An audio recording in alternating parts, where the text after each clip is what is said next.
जब कोई बात बिगड़ जाए, जब कोई मुश्किल पड़ जाए, तुम देना साथ मेरा ओ हमनवा।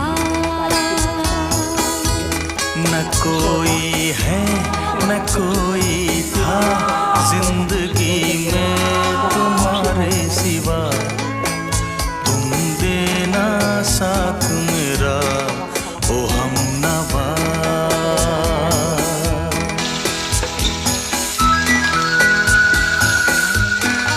कांदा टोमॅटो लवकर घालण्यासाठी त्यामध्ये अर्धा चमचा मीठ घालते. आपण शेवगा शिजवतानाही मीठ घातलेलं आहे.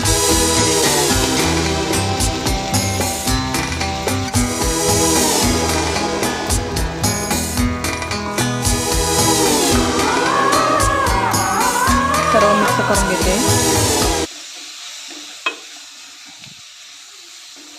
आता हे शेवगा ह्यामध्ये घालते. आलं आणि लसूण शेवटी घालायचं आहे, म्हणजे त्याचा स्वाद शेवटपर्यंत टिकून राहतो. शेवगा मसाला तयार झालेले आहे. असेच नवनवीन आणि छान छान